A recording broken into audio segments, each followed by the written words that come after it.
I thought there'd be free food. To give a poster.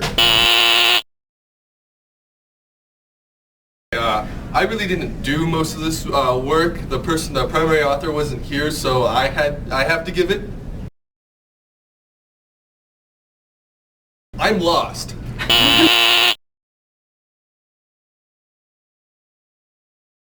We're trying to inhibit MTAN, which with these inhibitors, and here's like the active site of MTAN with these inhibitors docked, and we ran assays with these inhibitors, and you can clearly see that the benzothiazidine immucillin A and the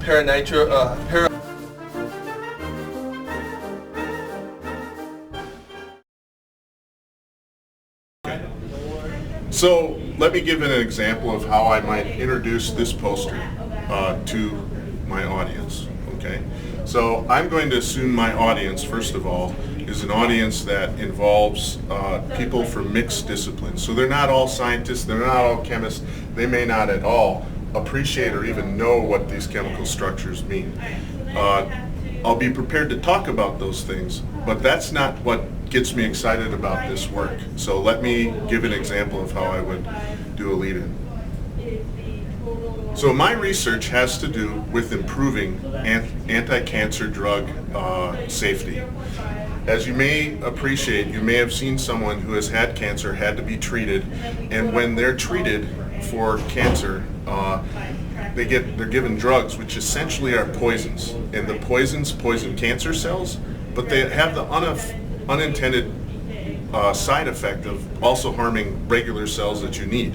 So that's why when you see people with anti-cancer treatments, they'll lose their hair, they'll have compromised immune systems.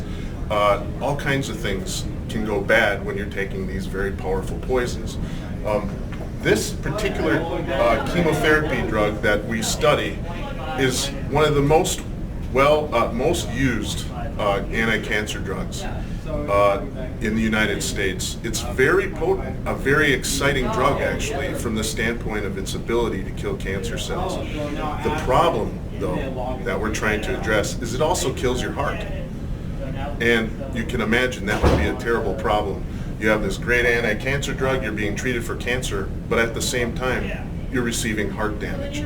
So this work, everything we're doing dealing with this, is trying to figure out a way, can we make the use of this very potent chemotherapy drug, make it safer to use for someone's heart?